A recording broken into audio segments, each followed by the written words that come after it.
up to the stage, please. Steve Solomon. Mike Marino. Rick Corso. Ross Bennett. Jeff Capri. Lenny Schultz. Freddie Roman. Stewie Stone. We get Mike Marino out? Mike Marino. There he is.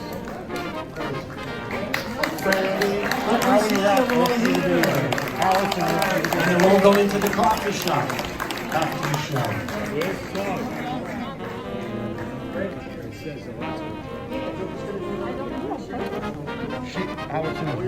Ladies and gentlemen, let's welcome the star of the show, Dick Capri. Come on out, Dick. Dick Capri.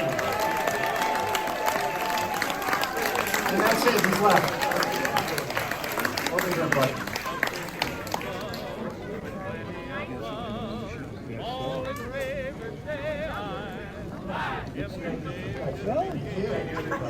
Well, all right, we're all ready to go. I don't know the protocol for this. Freddie, we can all sit down now. All right. I sit down, yes. We're on a time limit. We got to get these great entertainers up here. And starting off the show, are you Dick? Are you ready? He's got a gig at Lakes of Del Rey in 1 hour. Well, he's got to get this done. And over there, I don't need to say anything but his name. Ladies and gentlemen, Sarge! Sarge!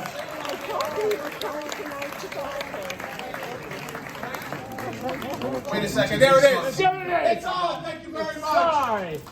Thank you so much. So instead of doing a roast, what we're doing is we're doing a talk show tonight.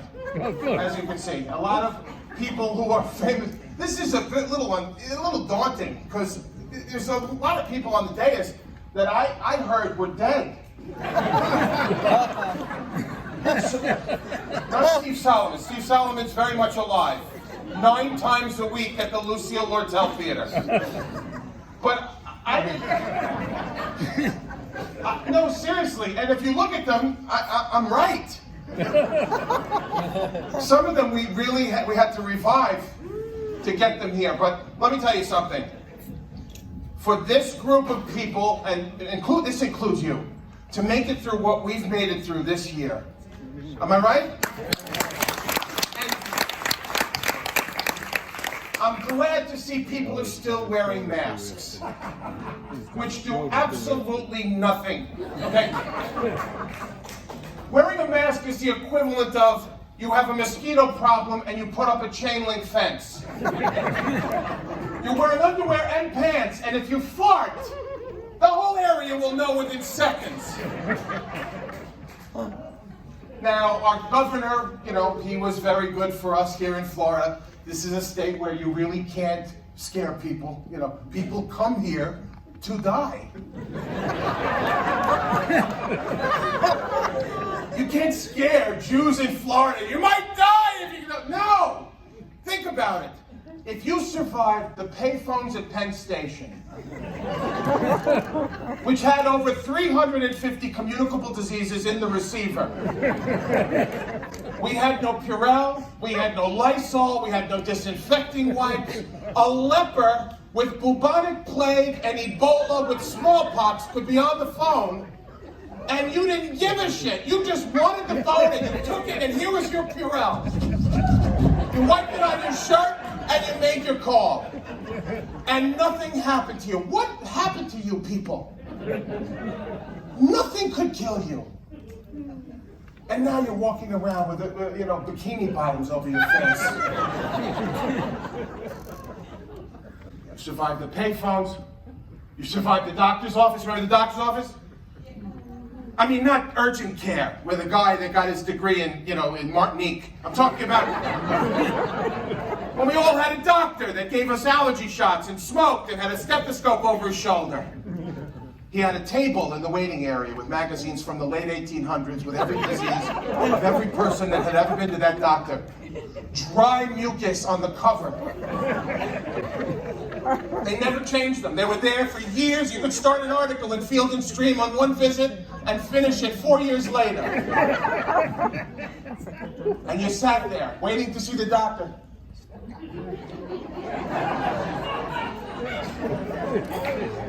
And nothing happened to you. You're wearing a mask.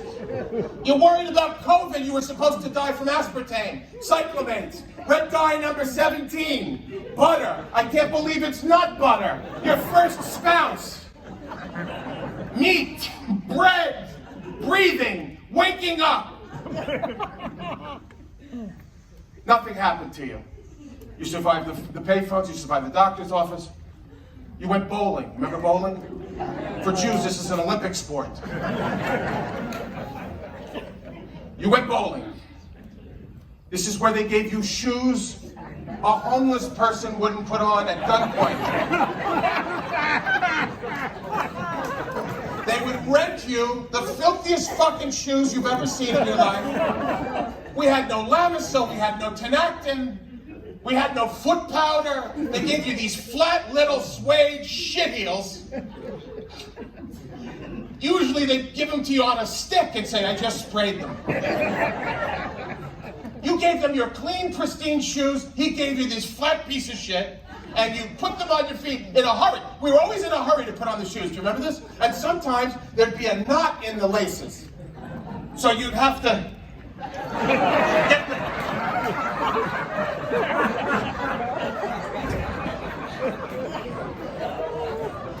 So now you've used the payphones at the train station. You've sucked the magazine covers at the doctor's office. You've taken knots out of laces and shoes that Moses wouldn't wear. And now you have to find a ball, which means you're going to be sticking your fingers into holes that have never been cleaned. The equivalent of the crotch of a hooker in a third world country. And all So now you've handled your filthy shoes, your filthy balls. Now you go to your filthy lane where they offer you decidedly filthy food. A heroin addict that just got out of the hospital comes to your lane with a tray and asks you what you'd like to eat. You say, well, I've been sucking on laces, I've been to the doctor, I've been to the train station. What do you think is the coup de grace? He said, well, we have a hot dog that's been on a wire carousel since Eisenhower was a Boy Scout. If you're not going to order the hot dog, we need to get it back to the movie theater.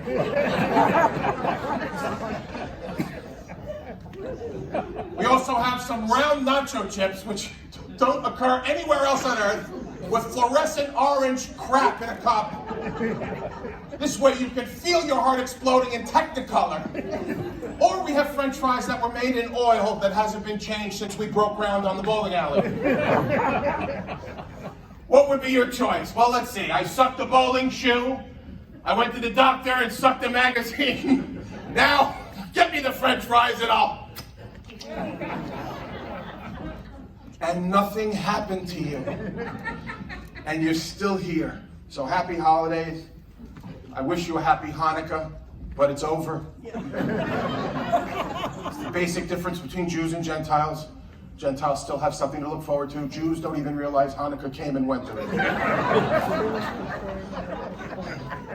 Gentiles are much happier people than Jews by and large.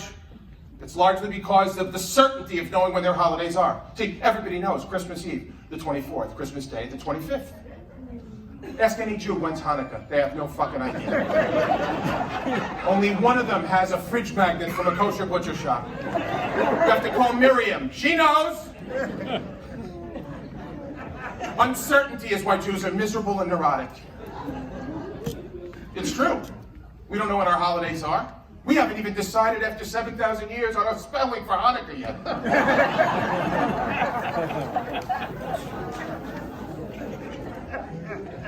We have no toys, right?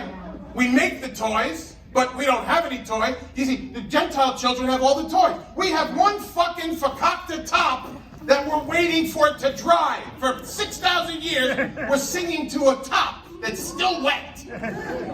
One toy, one song, dreidel, dreidel, that's all we have. They have, we wish you a Merry Christmas, we wish you, it's beginning to look a lot. We have dreidel, dreidel, dreidel. I'm waiting for my biopsy to come back.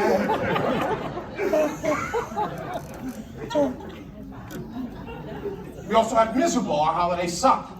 We're not celebrating anything joyful, we're celebrating misery. Gentiles are celebrating the birth of a Jewish baby that became the savior of the planet. We're celebrating another temple that got destroyed. And our oil that stayed lit for a week and a half.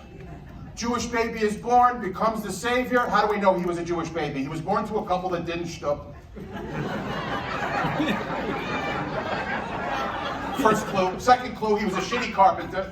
And ended up working for his father for the rest of his life. No, miserable holiday, Hanukkah. We don't, I mean, you know, you drive around Boca. It's like, you can tell a Gentile house. There's decorations. There's a sled on the roof with Santa. There's a snowman in the front. There's a little scene of a pile of hay with the couple that didn't shtup with the Jewish baby. Across the street, there's a Jew with a plastic menorah with the wrong number of bulbs screwed in. Jews don't decorate. You know why? Because it involves a ladder. Jews won't get on a ladder. Every Gentile's decorating his house. The Jew across the street's going, and in 2 months he has to go up again and take all of that shit down. I have enough chance of dying right here. I'm not getting on a fucking ladder. Gentiles have parties for the holidays. Jews don't have parties. We just don't. There's no Hanukkah spirit. We kvetch, we moan, we complain. They go door-to-door caroling, spreading the Christmas. Oh, yes, we need a little Christmas right this very minute. Jews go door-to-door in roving mobs of kvetching people going, my son-in-law's a piece of shit. They just removed something from my taint. They don't know what it is. I got to go back in a month. My wife doesn't shut the fuck up. I used to have the Genesis. I should have kept the Lexus. Happy holidays, by the way. Hope you have a good year. Happy and healthy.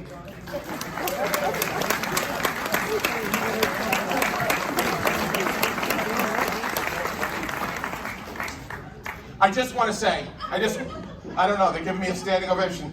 Who doesn't know what taint is? Explain what taint is to Lenny. Taint is the area between your asshole and your balls. Taint your asshole, taint your balls. There you go. All right. I just want to say something. The gentleman in the center there by the podium in Liberace's shower curtain.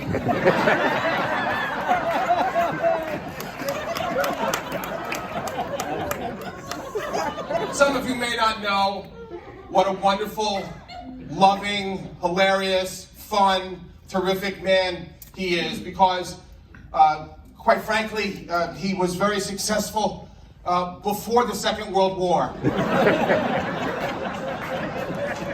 Even more phenomenal than his success in the mountains and on television and in one movie.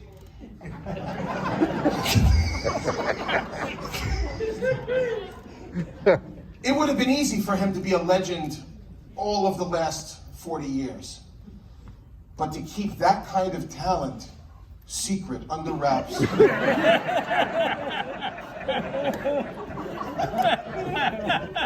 Star of Broadway.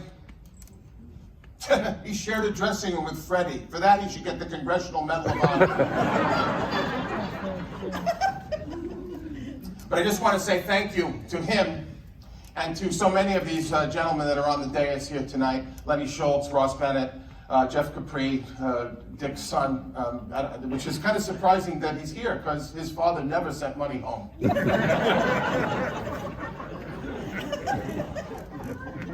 But Freddie and Dick and Steve Solomon, Mike Marino, Bruce Smirnoff, and on the end, Stewie over there. Wake Stewie up, will you please? Somebody tell Stewie he's here. Stewie's warming up in the bullpen for Biden.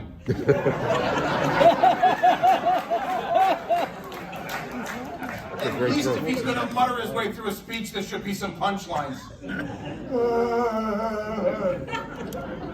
I just want to say thank you for the contribution all of these phenomenal men have made. Most chiefly, our guest of honor tonight, who has made the unbelievable age of 90. I didn't really know, because he told me he was 72 when I met him 4 years ago. But all of a sudden he's 90. So it just goes to show you how desperate some comedians are to have a night in Boca. Enjoy the show. Thank you for having me here. I love you, Dick Capri. I love you, Dick Capri. I love you, Dick Capri. And we all do. We love Dick Capri. Thank you so much.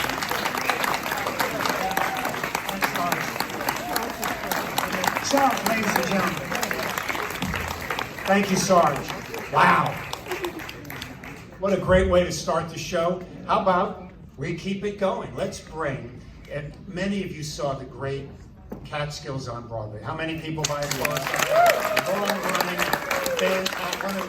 the big show, and we have many of the stars here tonight. Let's welcome one of the big stars from Catskills on Broadway, Freddie Roman. Come on up, Freddie. Freddie Roman, ladies.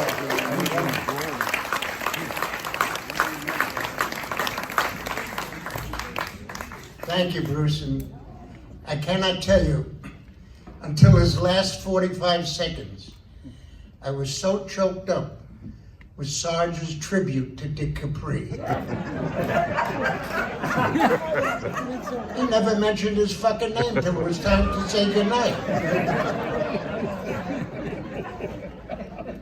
God bless him. Sweated his way through another opening.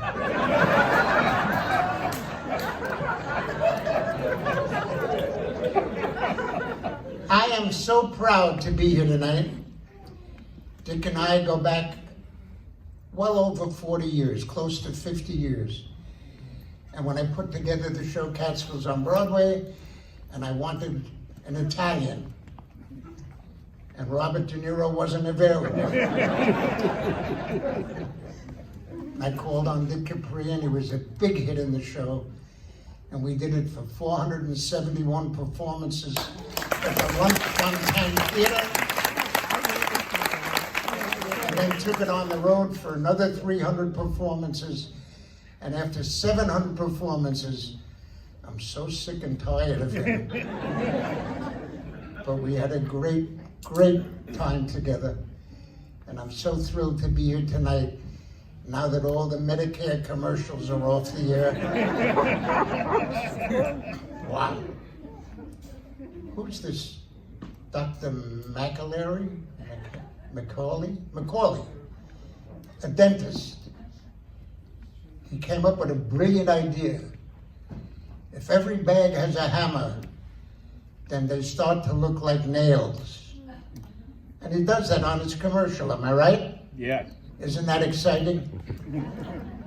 And then he proceeds to try and sell you those wonderful 32 dentures for only $44. Does a great job. I retired from show business last January. Not for any other reason as I couldn't remember my act anymore.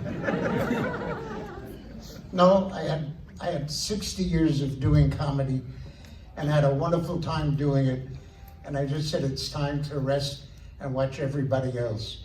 And I'm thrilled to be here tonight for one reason only, and that's Dick Capri, because I haven't seen that jacket yet until tonight. It's a great jacket. Should have gotten it in pink. He has it in pink. Story of my life. In any event, you have a great show coming up. I'm going to sit and enjoy the rest of it. Enjoy your evening.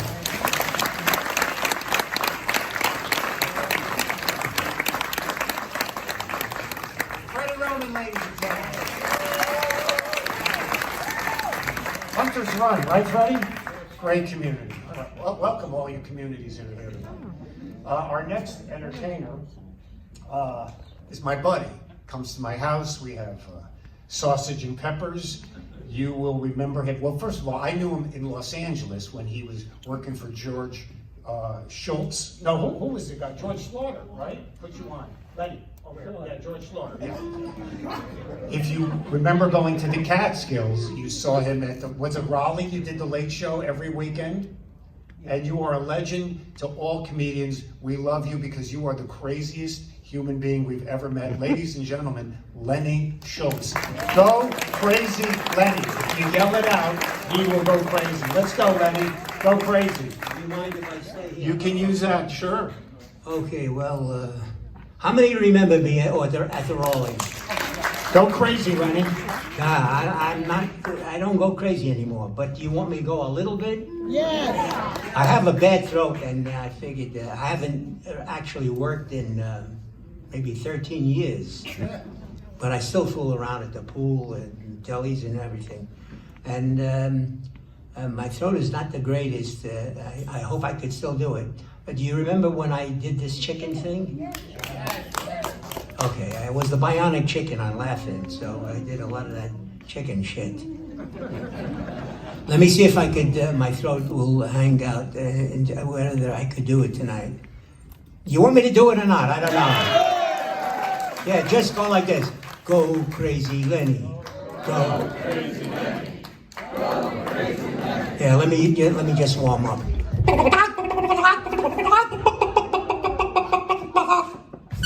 Okay. Not bad. Before that, I just want to do a few little things. Here is a gay, I like to do crazy shit. A gay snake. Did you ever do it? Did you ever do it? A gay snake.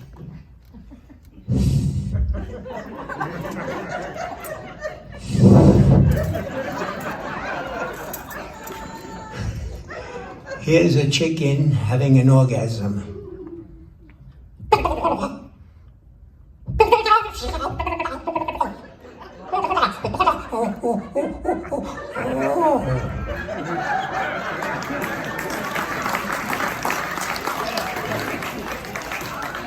Here's an Italian chicken. Oh, let me warm up again a little bit. You can see I'm fucked up.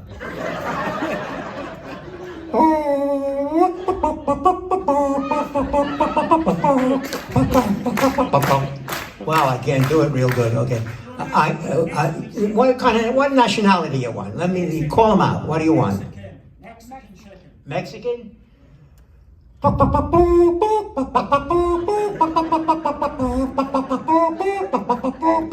Here's a chicken laying 3 eggs.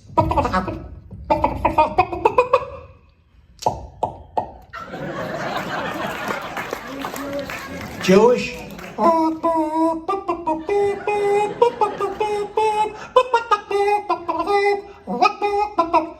Chinese?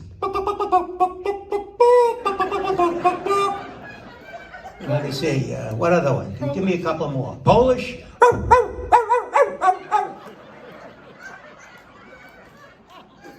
A couple of more. Maybe a couple of more. Name. Didn't I do Irish? No.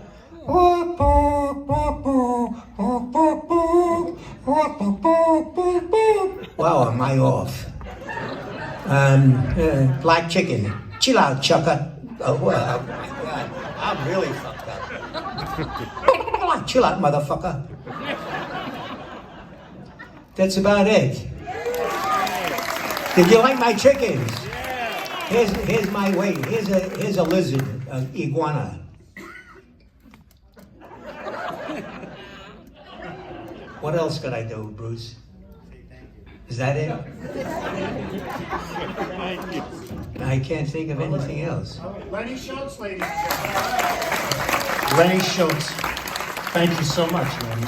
I'll see you. Wow, I wish my throat was a little better. You know what I mean? By the way, Dick, I love you, and I don't know. I'm only 2 years younger than him. I will be 88 tomorrow. Happy birthday, Lenny. Thank you. Lenny Schultz, ladies. You're welcome. Lenny Schultz. Thank you. Happy birthday to you. Wow. We have so many great, the resumes up here are so powerful. Thank you, Lenny. Let's welcome now, direct our attention to Frankie Valli's great opening act, tremendous comedian in his own right, Stewie Stone, ladies and gentlemen. Thank you. I can't tell you, I've been sitting here and I haven't understood one fucking word that is I don't even know who the fuck Dick Capri is.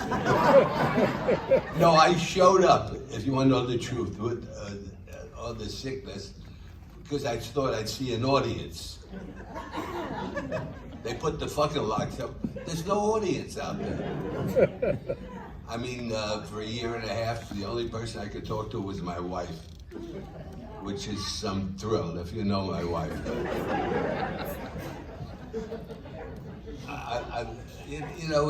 I'm Dick. This is a tribute to a great guy. There aren't a lot of nice people in this world. And Mr. Capri is one of the nicest men I have ever met in my life.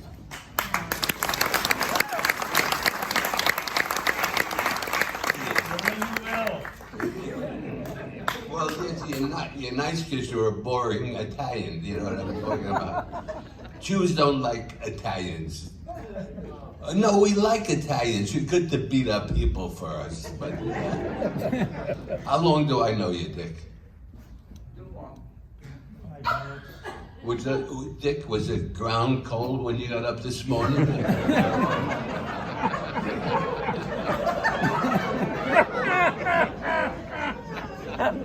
Well, basically, I know Dick over 50 years.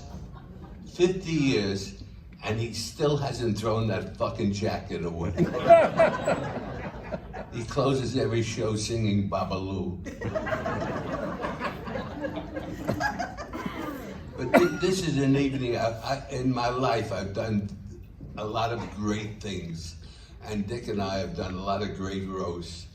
And to think I am ending my life doing this shit. I want to die after this shit. There's no place for me, there's no up after this. We've roasted the biggest people in show business, and now I'm sitting here watching a guy do a chicken for an hour and a half.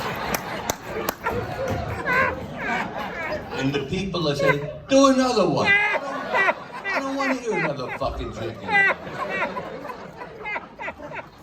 I mean, this is where it's at. I mean, and then Sarge is really terrific. I like following Sarge. He left a pool of sweat up there. And who else was on the show? I've been sleeping. I know Freddie. Freddie and I go back a lot of years. Basically, I was the social director of the Concord Hotel. And Freddie was the social director of the Homoac. Right, Freddie? That's correct. And we used to meet at the Concord and hit on women. That's what we did. And we both wound up with beautiful wives. Dick's had 14 women already. He's unbelievable. You want to have laughs? Follow him into the men's room. Man has a huge cock. He really does. And he takes it out and you hear, wacko, wacko, wacko. Then you go to the health club with him and he puts on powder all over his body. He can't breathe, but everybody loves him. I don't know why they love him. I'll tell you why. He's fucking stupid. He doesn't answer any questions. But in show business, we're all, I must tell you, which is a thrill for me, we're all nuts in show business, right or wrong. Right. I would work with Humperdinck, you would work with Humperdinck, I'd work with Tom Jones, you would work with Tom Jones. And I had two women in my life, my wife and my wonderful daughter, Savannah. My daughter who just graduated the University of Paris. Is that unbelievable? A kid from Brooklyn sending his daughter for 4 years to Paris to major in horse $200,000 to learn how to pick up horse shit. And if my mother-in-law didn't leave the money, she would have never went to Paris. But this evening, I haven't been feeling too well, and I really wanted to work because I love working. I love making people laugh. I love seeing faces. I don't see faces. I see lights. It's like I'm at a luncheonette ready to pick up a sandwich. But we're all here to pay respect to you, Dick. You're a great guy. I know you a lot of years. And you probably are the worst dressed person I've ever seen. You are a Jewish salesman's dream. You walk in the street there, oh, he's here. We'll get rid of another fucking jacket. But I wish you another 90 years.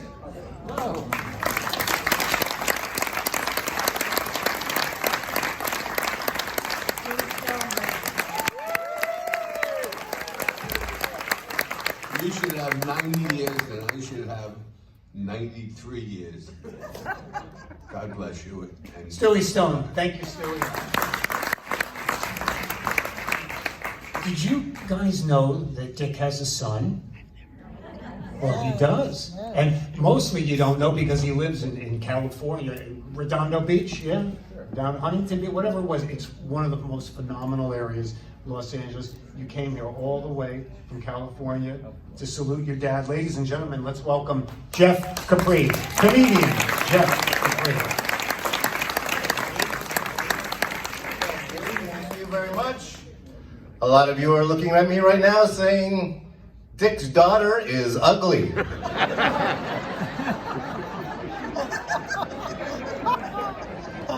Bruce Smirnoff, thank you very much. Wonderful job. You are the embodiment of my dad's two most favorite things, Jews and vodka. His last name is Smirnoff. What a great night this is. Beautiful Raz Room. So many friends and talented performers are here to honor my dad's 90th birthday. Now, the easiest thing in the world for me to do would be to stand up here, tell a few jokes, tell you what an amazing career my dad has had, and what a great guy my father is. But this neither seems like the time or the place. People think the only reason I'm here is because I'm Dick Capri's son. The real reason I'm here is because I'm Dick Capri's son. And look at this dais, look at everybody here. I feel like I'm at a charity event for shingles.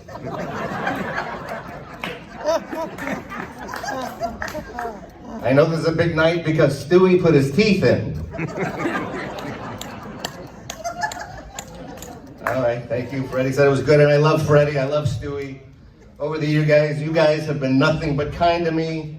I've always looked up to you guys, and I'm so happy you guys are here tonight. My dad is 90, so you guys have to be at least 91. I've seen younger faces on cash. I look around this dais, I see more dangling silver balls here than on a Christmas tree. By the way, this show is being recorded, and it will be available on Laserdisc and Betamax. Because I know there's a lot of people here from an older generation who are more used to seeing entertainers in black and white. That's why everybody loves Sarge. It's a roast, ladies and gentlemen, it's a roast. My dad has also worked with a very talented Steve Solomon. He's here right here. You guys might know Steve. Yes?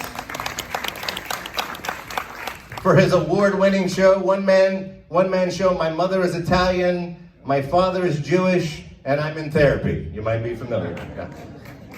Yeah. I heard a few years back the late Roger Ebert was going to review the show, but he took the easy way out. Steve also franchises the play to other actors so they can go and perform it all over the country. He asked me to do it once, but I told him, thanks, I'd like to focus on comedy. It's a roast, Steve. Okay. And, oh, no, Richie's not here tonight. No. All right, Ross is here, my friend Rick. Corso, I haven't seen here for a long time. I worked with Rick a long time. We've had drinks together. I get the feeling that Rick likes to drink. Yeah. I get the feeling when Rick texts the word alcohol, he does it in all caps out of respect. All right. And right. People always ask me what it was like growing up having a comedian as a father and as a disciplinarian.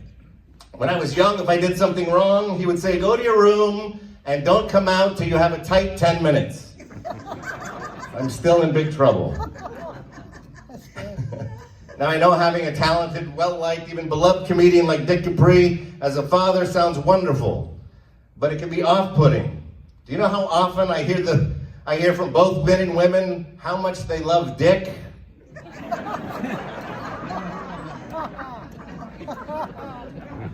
What people don't realize is every picture I've ever taken with my father is a dick pic. Other things people ask me, aren't you worried about becoming bald like your father? Becoming, it's already happening. I'm getting a bald spot. I'm thinking about converting to Judaism just so I can cover that up. Is that inappropriate? And I'm also getting this high forehead. Yes, I caught a profile of myself in a men's room. I'm starting to look like a nickel.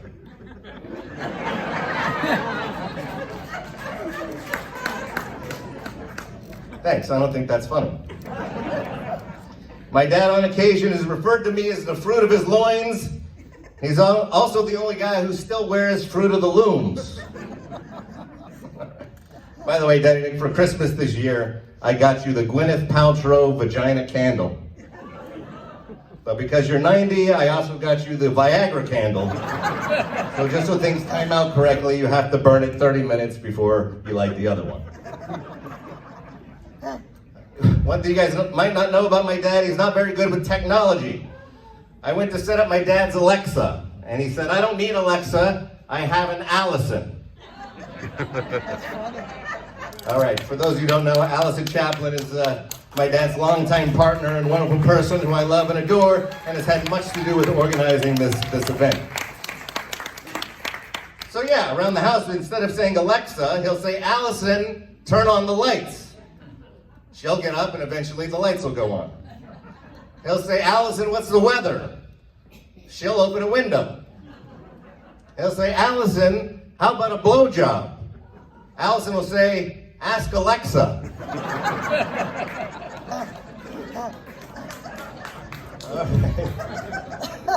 And one of my father's most well-known routines is his genealogy or roots routine. You might remember this. Classic Dick Capri. You may remember the premise. Oh, yes, people remember this. Yes. The premise of this event is that he's sent away to a genealogy research company to look up the Capri family tree. But you need to be careful which company you choose because a lot of these companies are ripoffs, but he found a very reputable company. You might remember he would start reading the results that were sent to him, and it went exactly like this. It says here the Capri family date back to biblical times. It says here we actually had an ancestor who attended the Last Supper. But you can't see him in the picture because he wasn't sitting at the head table. He was at table 4. And he won the centerpiece.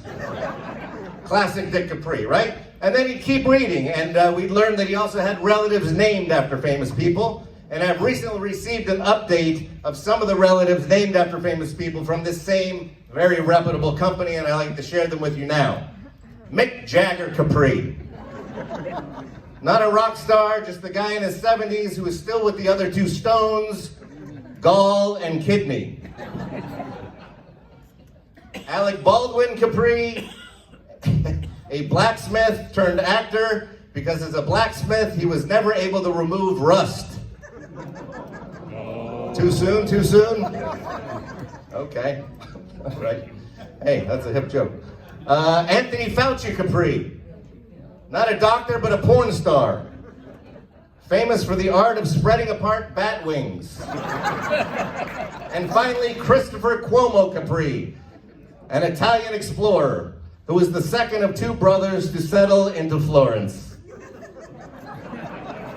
Unfortunately, Florence's husband came home early one night and shut out the careers of both brothers. This has been only an honor to be here. I love you, Pop. The funniest man I know.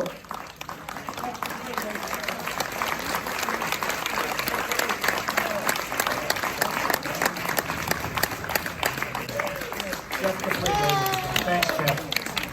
You know, there is one entertainer who could not be here tonight. He's 98 years old, and he asked us, I gotta get my glasses out to read this. His name is Woody Woodbury. How many remember Woody? Woody's tremendous.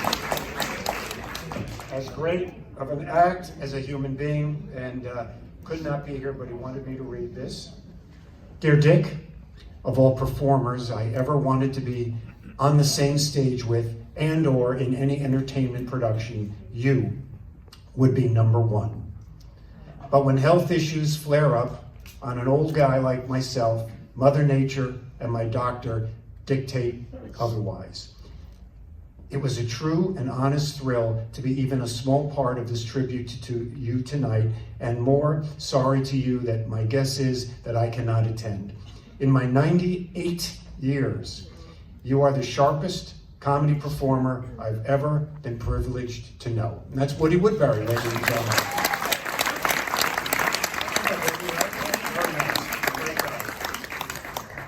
Now, a lot of you, I don't know if you know who I am, but I was in Los Angeles, and I got to meet the next couple of guys who are going to be coming up here. Jeff, I met you later on in LA, but when we were at the Improv, 1979 is when I met this next comedian, and you went to West Point, didn't you?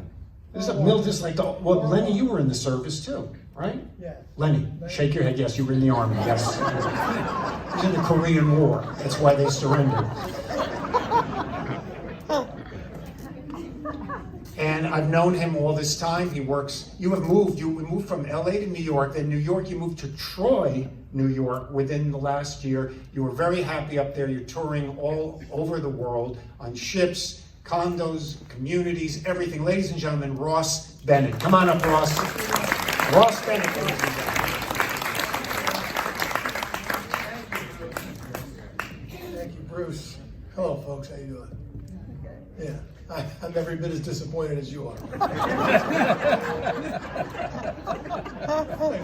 I never thought that I would have difficulty following another comedian's card being rent.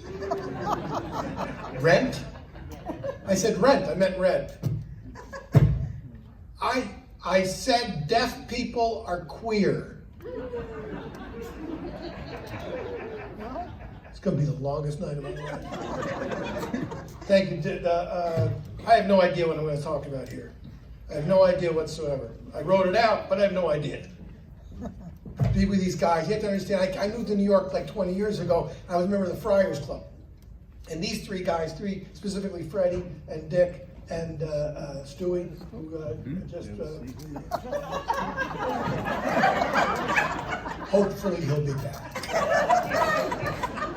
But these guys were like, they were the kings of the Friars Club, and and I look at them now. It's like they're like truly, you're like the Beatles of comedy, the Beatles today.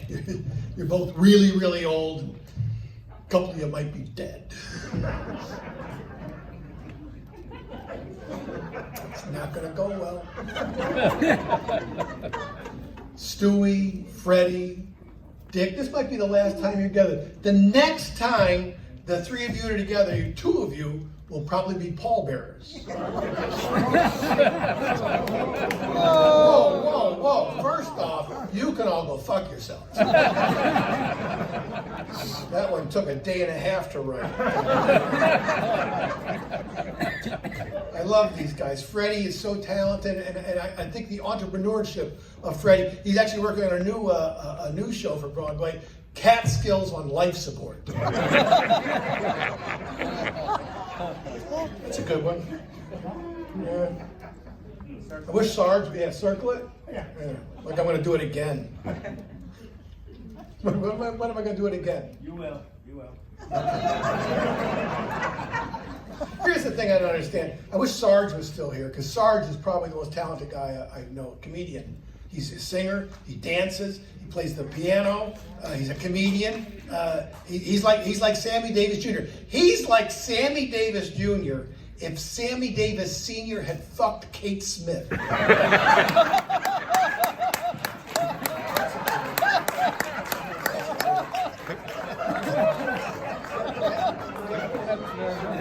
That's clever.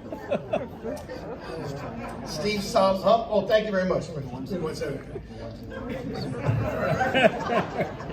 Steve said, and by the way, Steve is working on a new show. My father's Italian, and I think I was molested by my scoutmaster.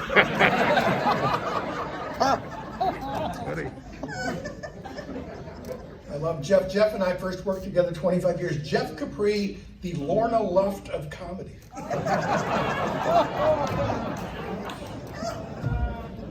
But Dick, this guy, Dick and I bonded at the Friars Club because neither of us were Jewish. By the way, I'm not Jewish.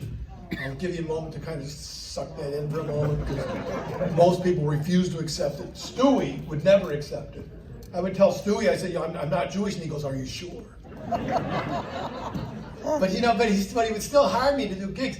Stewie would hire me to do Jewish gigs, mid-level Jewish gigs, some bar mitzvahs, he would, some temple fundraisers. He'd hire me when he couldn't afford a real Jew.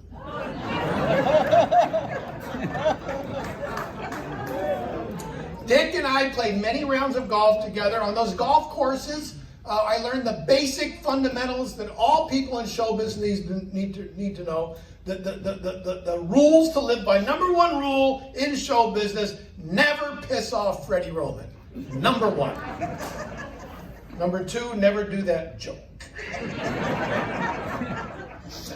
Dick, I'll tell you one thing this is a true story. Of course, he's Italian with his virility, and he's always been very proud of his virility. And he told me once that when he was in his 20s, he entered a contest for virility, for potency. 12 guys got together, and he told me before, and they all masturbated to see, who was the most potent. And Dick came in first, second, and fifth.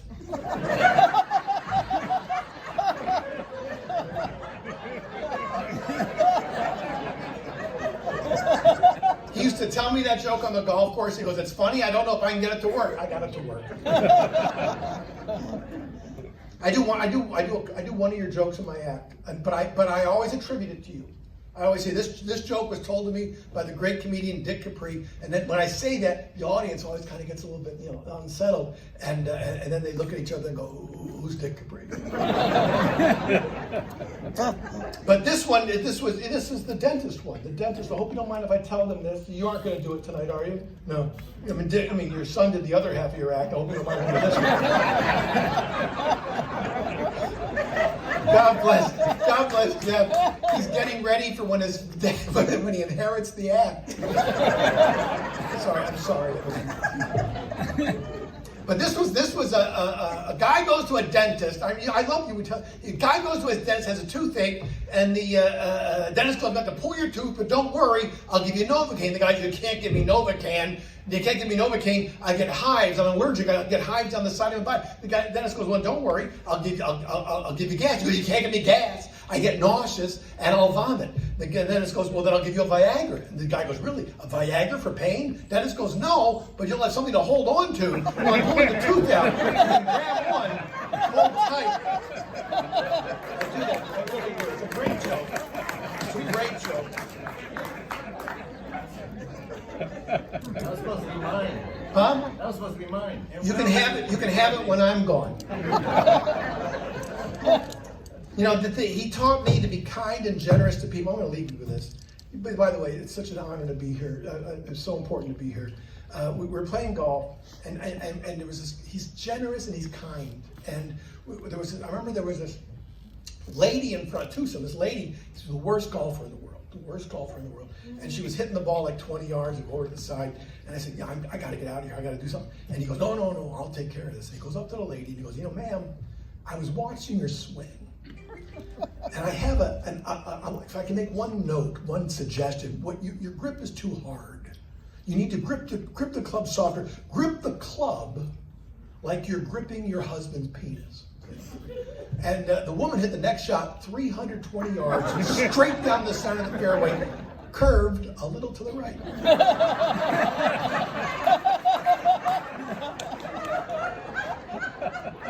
And Dick said, that's wonderful, try it again, but this time remove the club from your mouth. I'll never forget that. The last thing I'll say is this, and it's sort of a joke, but it's the truth. Dick said to me once, this is all true, he said, a little boy said to his mother, when I grow up, I want to be a comedian. And his mother said, make up your mind, you can't do both. And I think that's the essence of Dick Capri, is you always have maintained a childlike look at the world, a good-naturedness. You are like a 9-year-old who has a drinking problem, but still a 9-year-old. Thank you very much. Good night.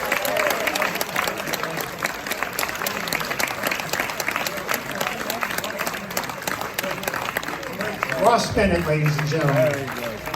Our lost Troy, New York's game. Wow. Okay, go start up. This next guy coming up here, I know for as long as Ross, and I think, Rick, I think some of the best times in living in Los Angeles was when I was part of your one-man show, Vega-Rama, which was like 20 people.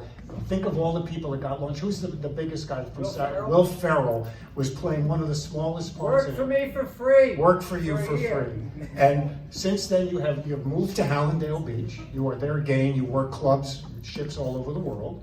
And I'm proud to know you and proud to bring you up here. Ladies and gentlemen, Rick Corso. Rick Corso, ladies and gentlemen.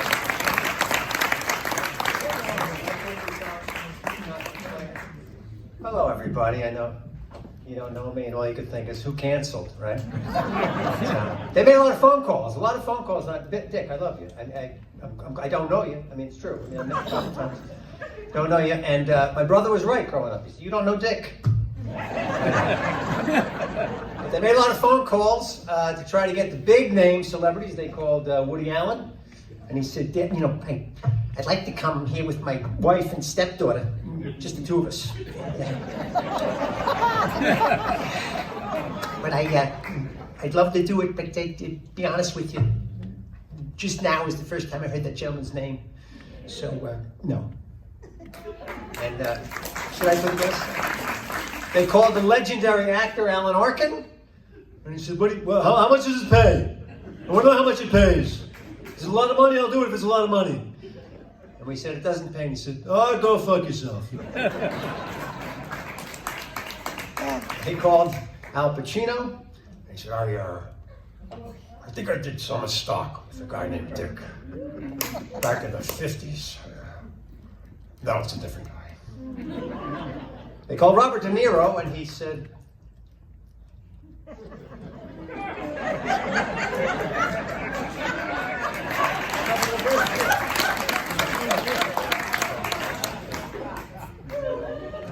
Jeff, it's great to see you again. It's been almost 30 years. It's been a long time. Been a long time. I think you're more of a Sandy Hackett than a Lorna Luft, but it should hurt. Thanks for coming all the way from California. Welcome to Florida. Thank you. The world's largest defensive driving school. Possible drive. You know why it's hard to drive in Florida? Because we have a mixture of people. We've got our tourists who don't know where they're going, rednecks who don't care where they're going, and old folks who can't remember where they're going. 90. My next door neighbor's 90. He's learning how to play the saxophone all night long. That's why I'm like, David, you're 90. I don't think the band is going to make it. But like you, he's dating his girlfriend is 65, so he's robbing the cradle. 90, you can't date a cougar. Should be 114. You meet on Facebook? No Ouija board. Right? We're all gonna make it, right? We got our mask, no mask. Mask on the chin. Your chin is protected. You're gonna be fine right there. Not one germ is gonna get into that left. Florida's high rate of sexually transmitted diseases in Florida's retirement communities. That's right, Steve. Senior slut story at 7. You've read it. It's all over the news. And it's 4 women to every guy in these places. So guys, stay single. When you're 90, you're eating Viagra like Tic Tacs. Now they said Viagra can cause hearing loss. Great, you finally get a woman to scream and you can't hear her. She's trying to tell you what she wants in bed. What? What? You want to do it on the grass?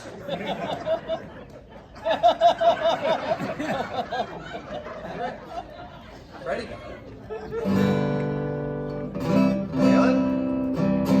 Happy birthday to you.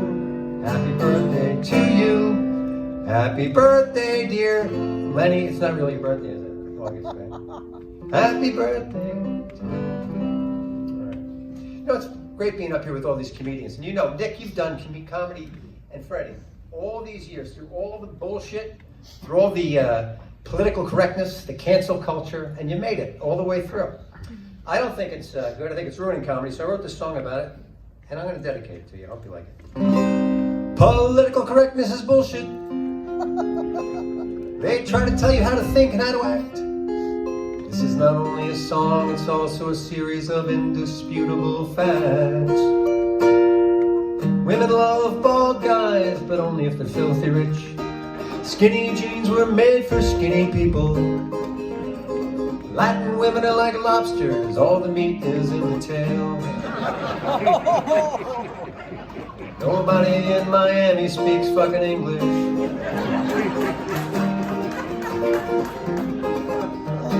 Some unfortunate children are born with ADD. Other kids are just twitchy little douchebags. Hey, guy at the Apple store, just because you drink Smart Water and you eat Einstein's bagels, it doesn't make you a genius. Hey, China, I love your people, love your food, keep your fucking viruses to yourself. I only smoke electronic cigarettes after I fuck a robot.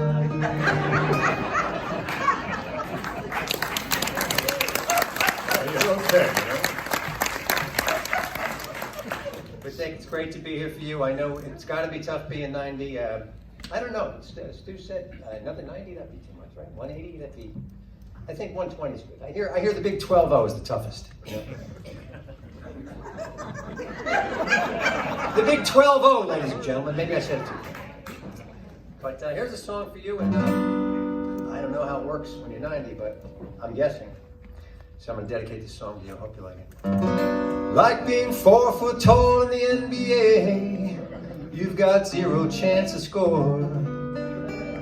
Last time you got lucky was 1994. Love is a game of penis poker. Looks like it's time to fold. Hey, you ought to realize you're pretty fucking old. Nobody wants to fuck you anymore. That's right, you're really old. Nobody wants to fuck you anymore. You can walk down the streets of Thailand with your dick wrapped in 50s. Nobody's gonna touch it. Stick your dick in a glory hole in San Francisco and somebody just hang their coat on it. Feeling lonely on the way home, decide to masturbate, but your hand falls asleep. 'Cause you're old. Nobody wants to fuck you anymore, except for your bank and your mechanic and maybe the IRS if you're still making money, I'm not sure. 'Cause you're old. Nobody wants to fuck you anymore. You got a Russian mail order bride, but she mailed herself back COD. You were naked in the hot tub on the Jersey Shore, and even Snooki said, no, I don't think so. You were in the red light district of Amsterdam, and the red lights turned blue just like your balls, 'cause you're old. Thank you. Dick, like I said, I don't know you. I only met you twice. You were lovely to me. And the most important thing, the one time I worked with Dick, he called me up after the show to tell me I was funny. And if you have no idea how much that means to a comedian, it was wonderful. God bless you, Dick. Happy birthday.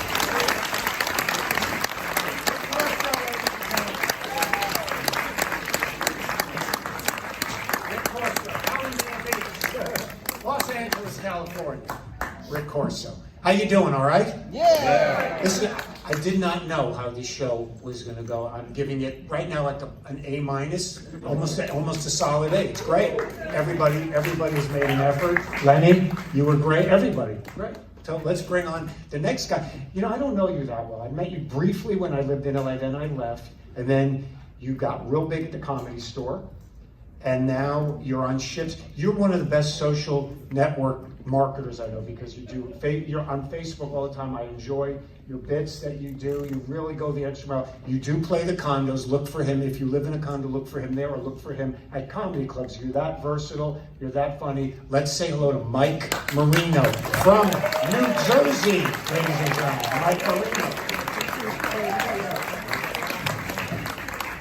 Well, this is fantastic. The other day, some people were saying to me, getting older, Mike, you're 55.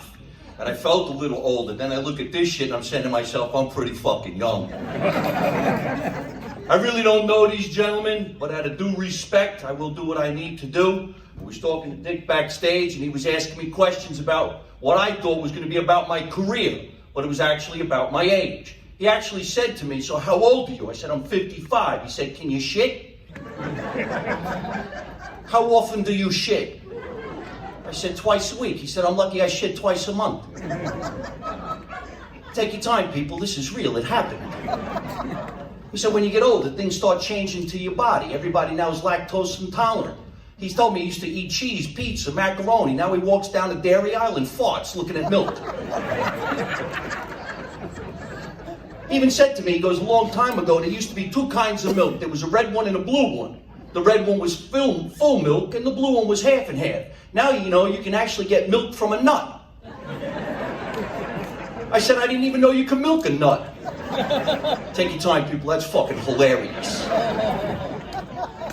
He said he has high cholesterol, so his doctor put him on Lipitor. I went on Lipitor too. I started taking Lipitor till I saw the TV commercial for Lipitor, and the commercial tells you how great it's going to be, but then it whispers and speaks very quickly how it's going to kill you and make you shit oil while you're sleeping.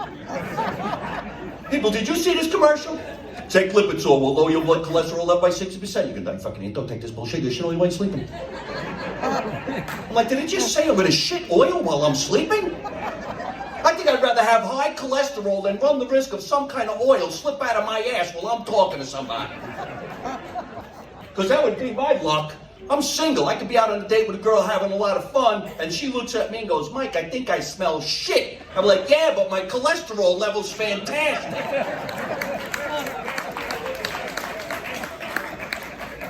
I didn't know what to expect tonight. I'm Italian, I'm from New Jersey, and what I see here is an opportunity for me not to only do a little homage to you and your life and your career, but to take this opportunity to let you people know that I'm running for president in 2024. My motto is, make America Italian again. And my platform's gonna be, you don't know nothing, you don't see nothing, you don't say nothing. That's America. As President of the United States, I promise I will never tweet. I'm Italian, I don't want nobody knowing what I'm thinking. And you don't follow me, I follow you. I won't even need 4 years, 3 months, straighten out the entire country. I got great ideas. First thing I'll do, I'll relocate the White House from Washington to Boca. Who's gonna know where we are? How much fun would it be to see a guy like me giving speeches on national television? And this would be my cabinet. How great would that look? No rehearsals like tonight.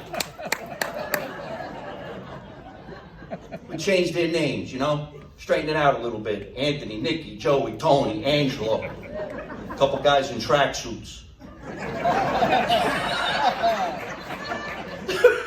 Press would be asking me questions. They're like, Mr. President, you took care of that problem in Afghanistan. Can you tell us what you did? I'm like, don't worry about it. You just go enjoy the gas prices at 32 cents a gallon now, all right? Mr. President, you took care of that problem in North Korea. Can you tell us what you did? I'm like, you want to know what happened when we went out there? Everybody to talk to the guy about the thing? Well, here's what happened. We went out there, we sat him down, Dick was there, we started talking to him, this and that, and bop, bop, bop. And then, I don't know what happened. But he's gone now. And there's nothing you can do about it. Come on, people, how much fun would it be if you knew the president was whacking people? This would be the crew that took care of ISIS. Remember ISIS? Nobody even talks about them no more. We'd have been the guys. They're like, Mr. President, you took care of ISIS. Can you tell us what you did? They're like, you want to know what happened when we were talking to the guy with the things? Well, here's what happened. We called ISIS up, right? And we said, ICE. I'll wait for you, people. This is fucking hilarious. We said, ICE. We got to talk. So we flew him out to Vegas. You know, him and a couple of the guys, show him a good time, you know? We went dancing, and then, I don't know what happened. But they're gone now. And there's nothing you can do about it. I always wanted to be on television during the debates. You ever watch the debates, how they make fun of each other while they're standing next to each other on national television? Imagine them making fun of a guy like me. Then the master of ceremonies looks at me and says, Mr. Marino, Trump and Clinton and a few other politicians just made fun of you. Would you like to rebuttal? I'd say, yes, I would. Go to a commercial break. We come back from break, you can't find Trump or Clinton anywhere.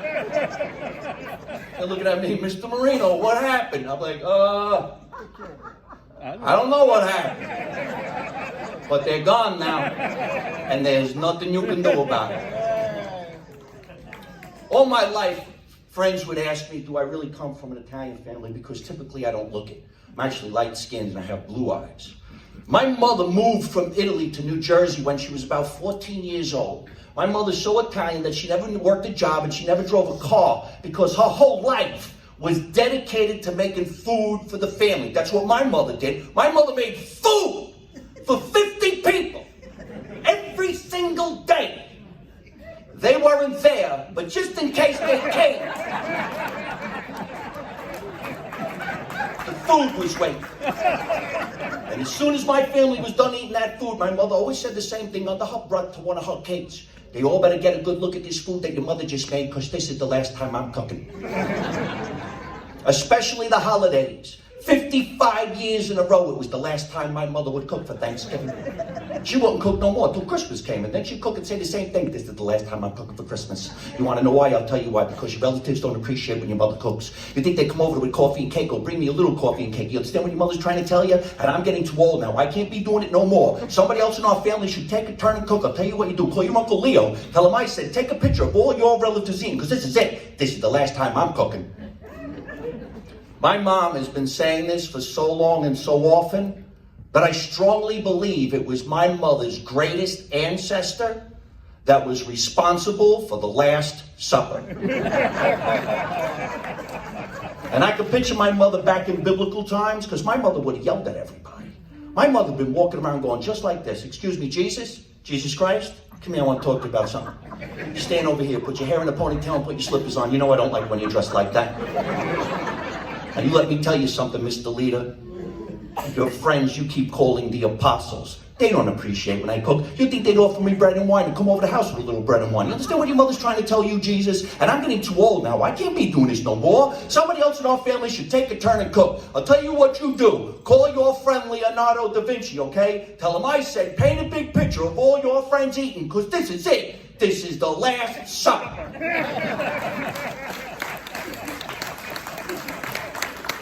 And for 40 days and 40 nights, they fasted. because she wouldn't cook. Until Easter came and then she cooked, and that's why Christ rose again from the dead. He smoked the sauce and the meatballs. Jesus was Italian. And I want to just tell you, and I'll leave you on this. I'm offended about some of the things that they do with us Italians, always making us play mobsters in mob movie. That's discrimination against the Italians. And all I ever wanted to play was a mob boss in a mob movie, and I've been in 2 of them. And in both of them, I was the Irish cop that got whacked in the first 60 seconds. I'm Mike Marino. Good night. Thank you very much.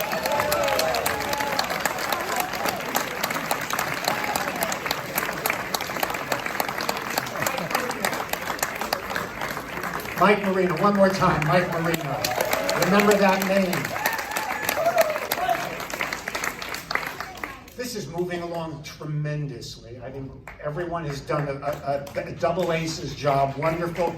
Thank you so much for coming. And I'd like to bring out our last toastee for the evening. And he is the star and creator of one of the longest running one-man shows in Broadway history. My mother's Italian, my father's Jewish, and I'm in therapy. Please welcome Steve Solomon, ladies and gentlemen. Steve Solomon.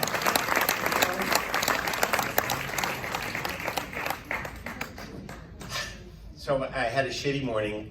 I got on a plane to get here to honor Dick, and it started out really rotten. The 3 cups of coffee and the 2 bran muffins did their trick, and I had to stop at the rest area on the highway. Just as I'm about to sit down in the bathroom stall, I hear from the next stall, "So how you doing?" I said, "I'm good, I'm fine, thanks." "How are the kids?" "Kids are great, thanks for asking, I appreciate it." "Where you headed?" "I'm headed to the airport." Then I hear, "Dave, I gotta call you back. The schmuck next to me keeps answering the questions."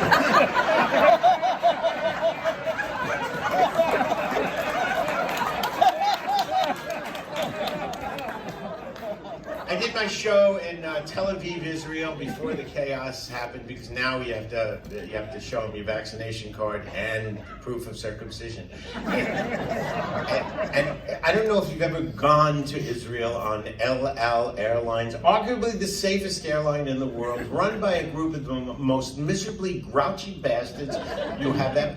I was so nervous. I get on this 747-800, whatever it is, and right away they start breaking my ass. I walked over to the guy and said, "Excuse me, where's row 147J? "What, you can count? Next to 146. "What, I'm busy, leave me alone." And I sit there and then you hear, "This is Rivka, the flight attendant. Shut up, I'm gonna talk." Listen up good, we got 357 people on this plane with 357 problems. You don't think I got my own problems? My daughter's going with a Gentile, thank God he's a doctor. So I'm telling you 3 things. Number 1, don't even think of asking for a pillow. Number 2, if you're pushing the red button, when I get to you, you better be choking or you're losing your peanuts. And number 3, we get there when we get there. And now the captain wants to say a word for you. Like this does us any good. Shalom.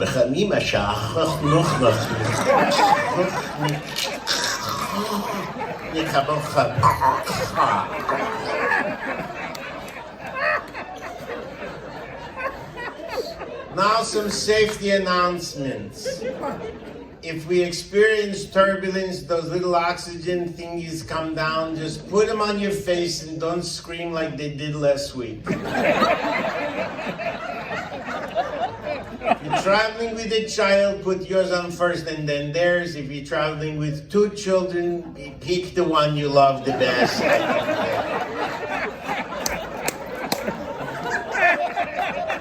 Don't forget your seat cushion can be used as a safety flight thing in case of an emergency. It can be used as a flotation thing.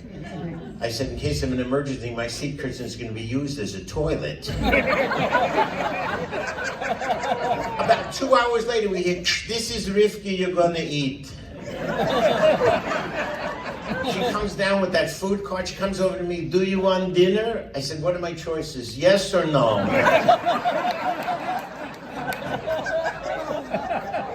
About an hour after that, we hear, this is Rivka. Who's the schmuck that ordered the non-kosher meal?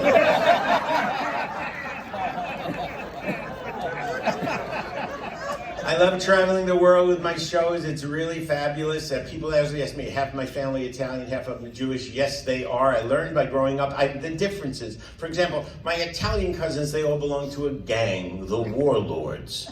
My Jewish cousins belong to a gang, the landlords. The ethnic differences were profound. When Jewish people talk, they ask questions. Why, how come, how much, when, who, what, where, how, who are you? My Italian family, we don't know nothing, we didn't see nothing, we don't know.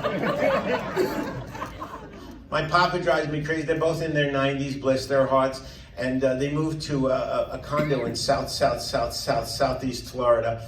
And Papa says to me in the nicest way, I want to invite the whole family over for a big Hanukkah party at the clubhouse. But how do I tell everybody where it is? I said, Papa, here's what you got to do.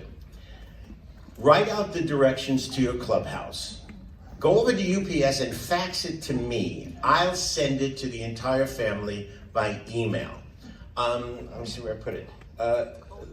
These are the directions Papa wrote to his clubhouse in southeast Florida. Get off the highway at either exit 56 or 58, I forget.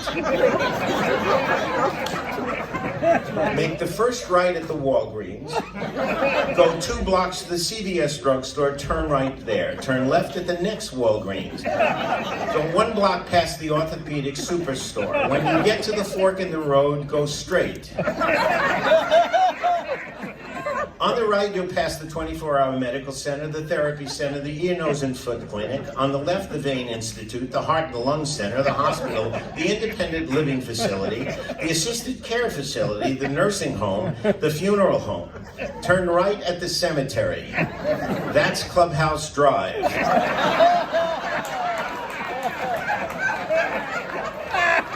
Go straight on Clubhouse Drive to Clubhouse Lane, left to Clubhouse Circle, 2 blocks to Clubhouse Way. Remember, if you don't have a handicap sticker, there's no place to park.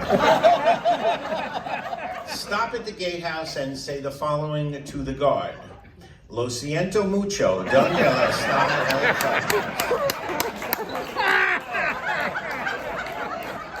I got a call from Papa. He says, did you get the fax? I said, I did, Papa. He says, okay, send it back. It's the only copy I have.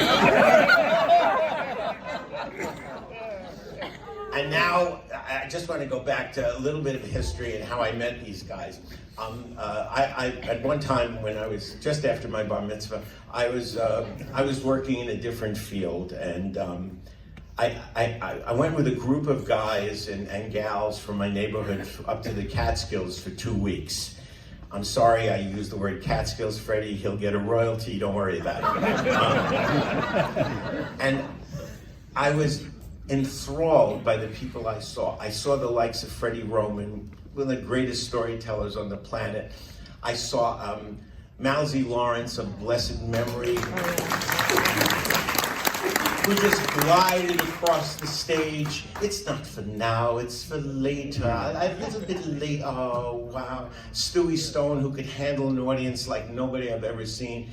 And Dick Capri got up there, stood by the microphone stand in a tuxedo and just destroyed the crowd. I watched these guys, I was totally enamored. I knew that my life had to change at that moment. I left the educational business. I was an assistant superintendent of school, but I was brain damaged. And I started struggling and getting involved in this career. And with the help of Arnold Graham and Howie Rapp and Allison and my manager, Abby Koffler, I started a business. I started a career in comedy. And one day, I don't remember what it was, I got a call from them and they said, do you want to do a fundraiser at FAU? I said, who's going to be on the show? They said, Freddie Roman, Dick Capri, Pat Cooper, I think it was Florence Henderson. I said, what do I belong with the? Yes, who do I have to screw in Macy's window to get on this show? I went there and I go backstage and they're all in the green room and they're all telling war stories, and I didn't have any war stories except when one of the agents screwed me on a $35 check. And all I wanted to do was meet Dick Capri. So I walked over to Dick and I said, excuse me, Mr. Capri. Dick, my friends call me Dick. Excuse me, Dick. No, you call me Capri. I said, I just have a question about the whole business. What happens if you're working on stage and the audience just isn't with you? He looks at me and says, fuck 'em, take the check, and go home. Sounds like it. That's Capri. So I started writing material in comedy, and most of the comedy came from reality. My family, they were the best. Papa and Mom just got involved in computers. I want to kill myself. I want to get my parents a cell phone. They never had a cell phone. They're in the 90s. I don't need no cell phone. It's too small. I forget to wind at night. I said, Mommy, you're getting it. I got them a cell phone. They have no idea how it works, why it works, if it works, not a clue. I called my mother up and, hello, how do you like it, Ma? It's nice, sweetheart, it's small. I could hear everything, but how did you know we were at Walmart?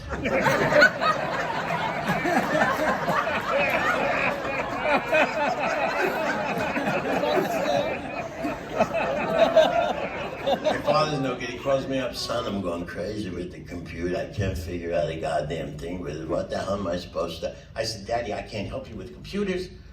Call Best Buy. That's where he bought it. I didn't hear from him for a couple of days. I called him up. How did it go? I had to hang up on the guy. He was asking personal questions.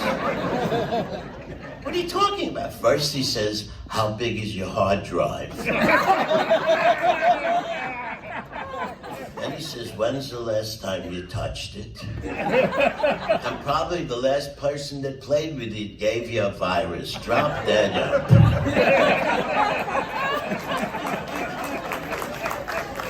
I told him to call Dell Computers. They'll help him. I didn't hear from him. I called him up. How did it go, Daddy? I don't know what I'm doing wrong. I called the guy. He's in Bangladesh. His name was Milton Abramowitz. And then I'm doing everything he says. First he says, close the windows, then open the windows. I'm freezing my ass off.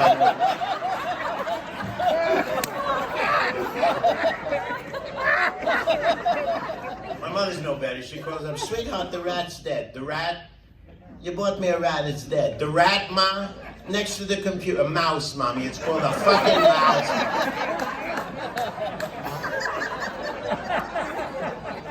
My mother will call every other day with the same thing. What am I supposed to do when the people call, try to send me something? I said, hang up on them, Ma, or have fun. I have fun. Do you get these 800 phone calls? Just two of you? If you never want him to call back, just do this. As soon as you see the 800 number, pick up the phone and go like this. There's blood everywhere. They will never call back. I've been doing this since I was a kid. When I grew up, I lived in Sheepshead Bay, Brooklyn. With them. And my phone number was Nightingale 88220. For those of you under 50, those of you with children under 50, we used words back then. The bowling alley, Rainbow Lanes, I don't lie, was Nightingale 88229. So every day I'd get a call for the bowling alley. I have a ball. I'd pick up the phone. Yeah, listen, I want to reserve a lane. I'm sorry, Elaine's not available like it's your Margaret or Sue. To this day, if you call my house between 5 o'clock and 9 o'clock, and I see an 800 number, I'm going to use a voice, a character, a dialect, something to get even with you. The other night was an 866 number. I picked up the phone. Hello? Oh, hi, is your mommy home? Who is it? It's John from State Farm Insurance. Who is it? John from State Farm Insurance. Would you put your mother on? My mommy's not home. My daddy's upstairs with the lady plumber. Oh, John, you know what? I saw my brother's tiny little pee-pee. Oh, it's adorable. How old is he? 26. Schmuck didn't call back. One lady called. I picked up the phone. I said, listen, we're having some trouble with our phone lines. Would you mind She said, I'll call you right back. I pick up the phone. That's the voice I like to use, the hitting with the girls at the drive-in windows at Burger King, at the bank. Can you ever understand what they say? You pull up here.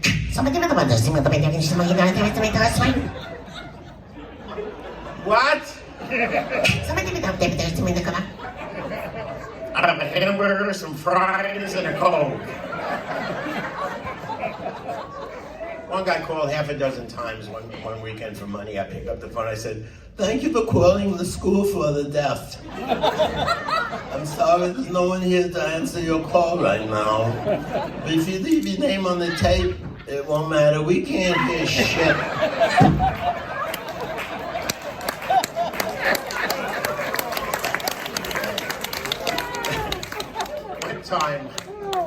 One time, I went to Atlantic City with my sister. Shows you how my social life has been going. And they comped us a room, and I'm walking around this nice room, and in the bathroom, on every wall, there was a phone. Have you ever seen that? Would you use them? Would you be afraid they would ring at the wrong time? Yeah, hello. Yeah, this is Steve. Yeah, can you do me a favor? Can you call me back in a few minutes?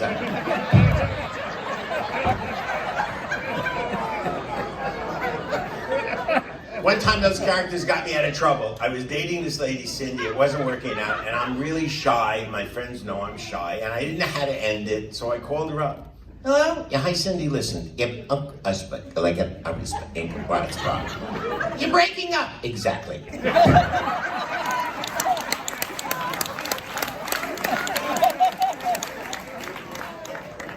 Well, growing up with two parents who were from the old country, Mama was from Italy, Daddy was from Russia. You couldn't talk about sex. It was so taboo, and I had to learn how to do it. And my parents said to me what your parents said to you. Whatever you want to know, ask me first. Bullshit. And my family would answer the questions, but they would answer them in riddles, enigmas, puzzles. I had to figure out what they were really saying. I remember as a kid, I said, Mama, why do people kiss? Because they're shopping upstairs for what they really want downstairs. Daddy, why do people get married? Marriage is like a bank account. You put it in, you take it out, you lose interest. That's it.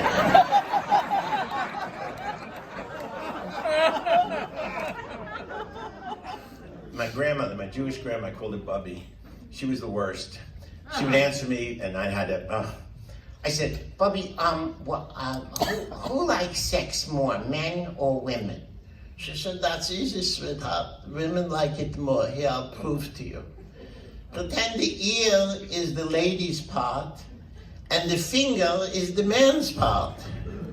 When the ear itches and he sticks it in and wiggles it around, when he takes it out, what feels better, the finger or the ear?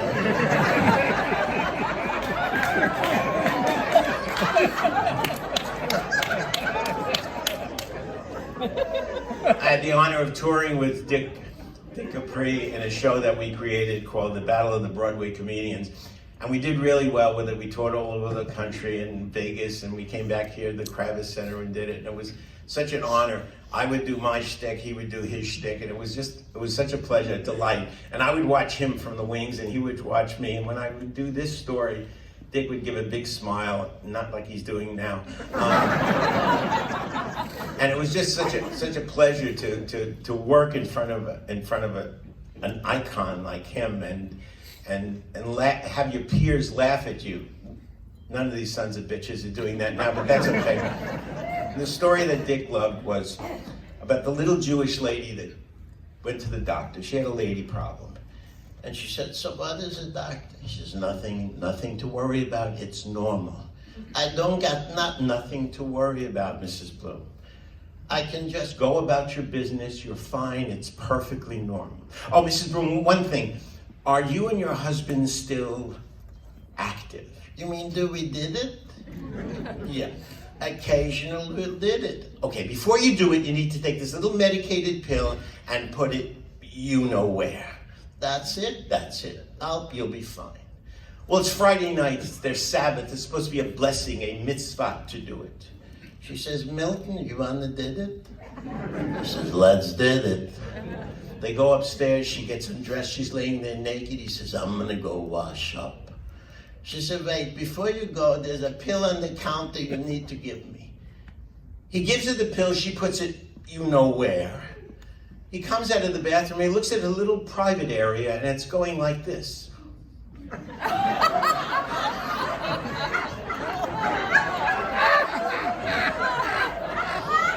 says, Sophie, what the hell's going on down there? She said, schmuck, you gave me a chiclet.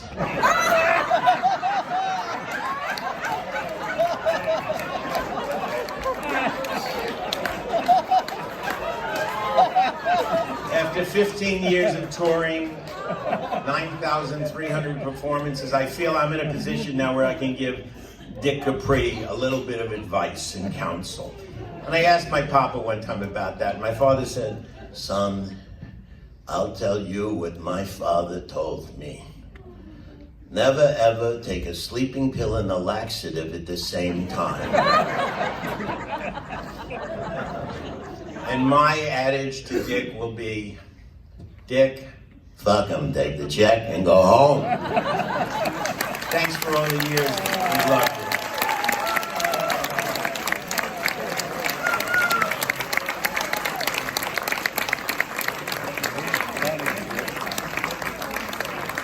Steve Solomon, how about another round of applause? That was great.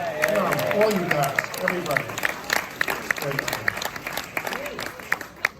Now, wouldn't it be apropos if the man we were here to honor got up and said, well, you want to do it from the, you want to stand up? Dick Capri, ladies and gentlemen, the great Dick Capri.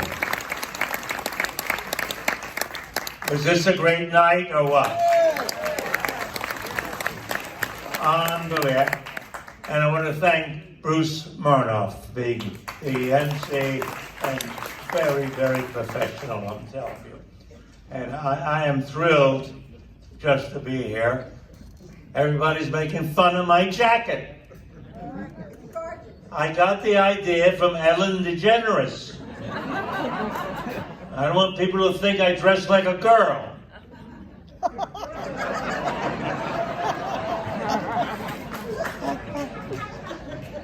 First of all, those people I want to thank.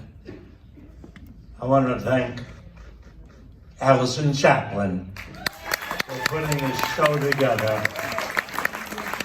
One of the most professional women I know, and I love her dearly. You can bet on that. I also want to thank our producers, Robert and Rory, who were the nicest, most honest guys you ever want to work for. Paid for my transportation here tonight. The bus dropped me right off in the corner. Terrific. In our audience tonight, one of the big Broadway producers, Kenny Greenblatt, is here. He has more Tonys than anybody ever heard of before. He also produced Cats on Broadway, which loosened my career. Unbelievable. Also, is not here tonight, he's away, Elliot Weissman, who was Frank Sinatra's manager. And he managed Frank Sinatra, Liza Minnelli, Stephen Eady, and I worked with all of them and many, many, many more. I toured with Tom Jones for many, many years, you know, and this was the old days when Tom came out with the tight pants, and they said he put a sock in his pants. to give him that macho look. But he's in his late 70s now. He still puts a sock in there, but now he has to put a shoe in with it.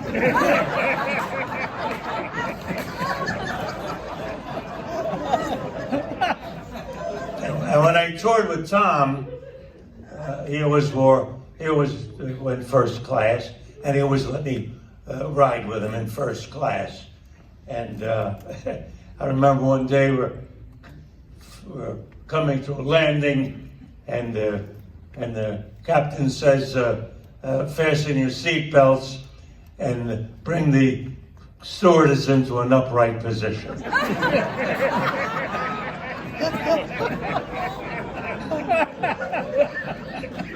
Now, all the years they talked about me being in show business and the laughs that I got.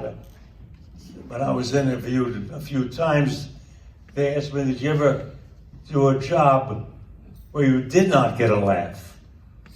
And it's happened to me, and when that happens, it's something you never, ever forget. I was asked to do a charity for the hearing impaired. And I never did anything like that before, but I think it's a charity. I'm doing the right thing.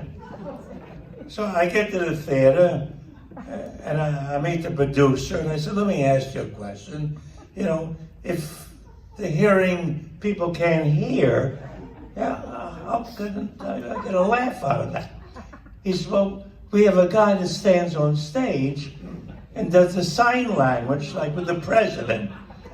You tell the joke, and he signs it to the audience. It's okay, it's a charity, I'm happy to do that. So it was my turn, and they introduced me to Capri.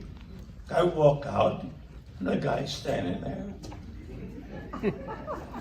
I do the first joke. I didn't get a laugh. I do the second joke. I didn't get a laugh. I'm out there 15, 20 minutes. I never got a laugh. And I look over to the guy who's doing the sign language, and I noticed he had a missing finger.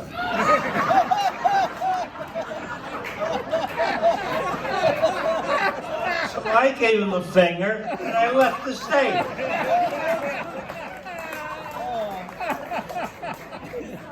Now, the scariest thing that ever happened to me, I was asked to do a charity for President Ford, #1. And this was at the Ford's Theater in Washington, D.C. And I was very nervous, of course. I never worked for a president before. And the show was jam full of celebrities. But they used me because he was at the Friars Club, and put me on because I told jokes. Fine.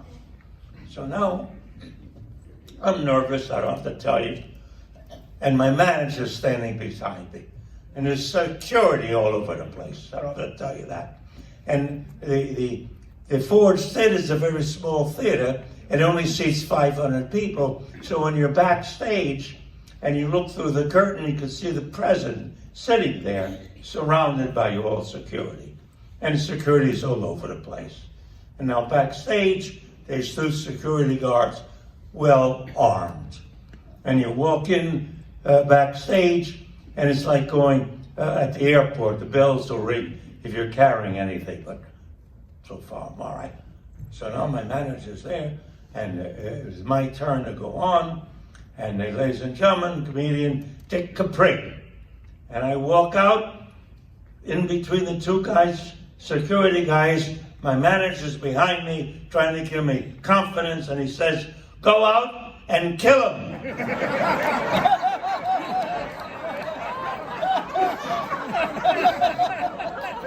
Well, my knees never stopped shaking.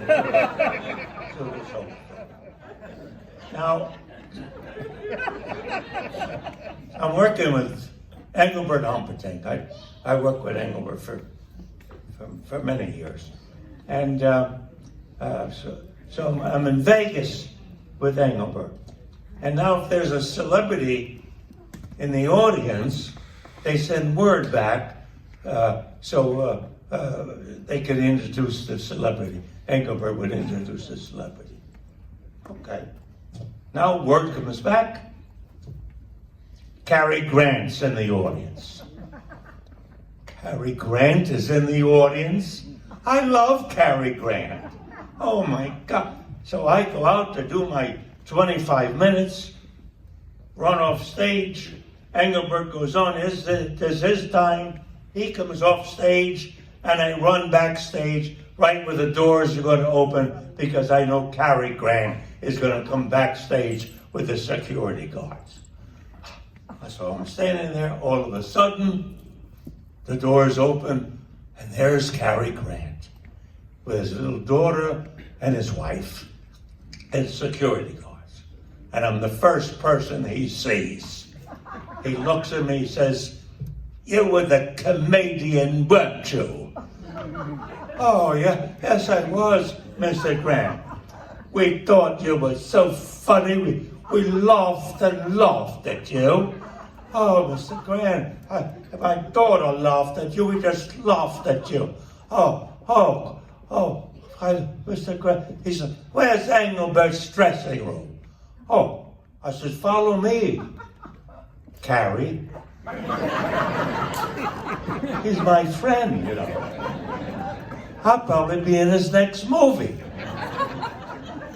Oh, we laughed and laughed and laughed. Okay, come on, CG, I'll show you where the CG I call you. Go back to Engelbert's dressing room. Engelbert's getting ready. I run right behind the bar. I said, "Could I get you a drink, Archibald?" I figure he's going to love that. And I'll be in his movie. It'll be just great. We laughed at you, a lot of laughing. Now Engelbert comes out of his dressing room. Cary Grant goes over to Engelbert. He says, "Engelbert, this was the best one-man show I've ever seen." What happened to laugh and laugh? So that was my Cary Grant story. Ladies and gentlemen, I can't tell you what a thrill it's been. I'm choked up now because of this accolades I'm getting. And I just want to thank you for showing up. And this was one of the best times I've ever had. Thank you.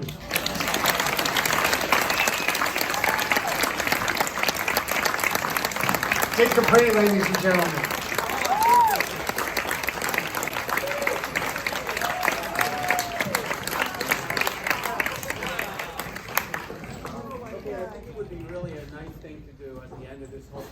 Wonderful show. Thank you, guys. Thank you all.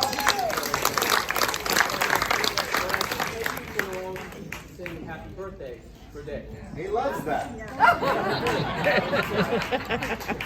Okay, on the count of three. Happy birthday to you. Happy birthday to you. Stand up. Happy birthday, dear Dick. Happy birthday to you.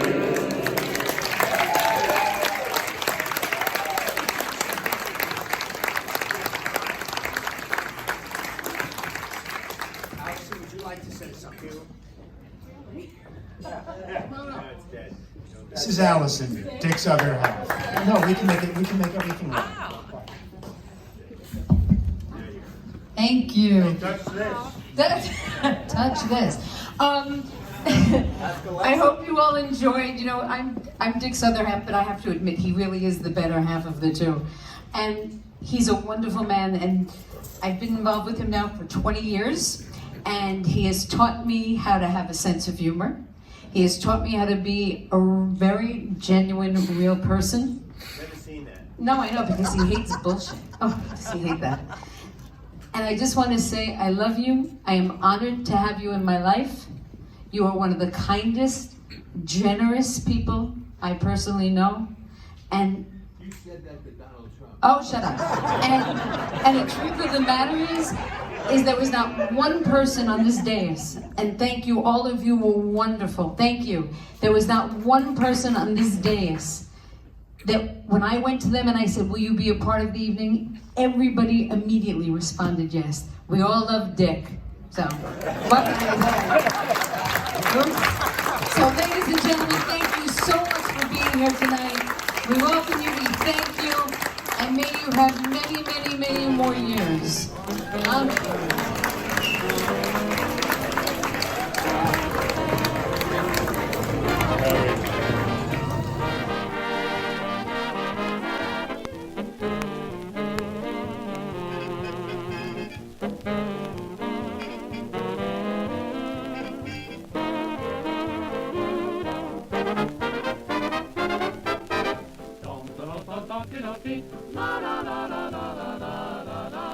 Every night should be filled with beautiful music and starlight all over the sky.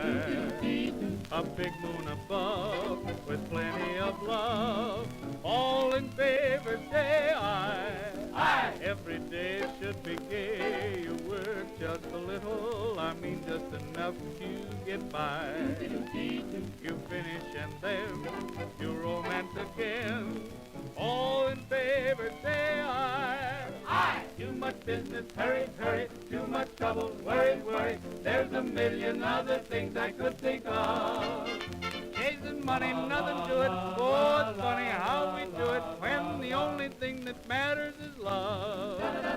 Every girl should agree to cuddle beside you without wanting 10 reasons why. Why? Put all of her charms right into your arms, all in favor say aye. Aye. Step right up, Mr. Featherbottom, and tell us if the eyes have got 'em. Well, every afternoon at 4, never later but not before, you get it, oh, I like my little cup of tea, and why? I don't know, but if I buy it, won't you all come and try it? Now all those in favor, say aye. I say no, I got something that you like. I got apple, peach, and pineapple. I got custard, blackberry, blueberry, huckleberry, gooseberry, strawberry pie. I remember one afternoon in Athens. Well, take your pick. Come on, but tell me quick. All in favor, say aye. How's about? Oh, boy, thumbs up. Too much business, hurry, hurry, too much trouble, worry, worry, there's a million other things that I could be thinking of now. Chasing money, nothing good, oh, it's funny how we do it when the only thing that matters is love. And how? Take a chance with romance, put your head on her shoulder, but never get bolder, says I.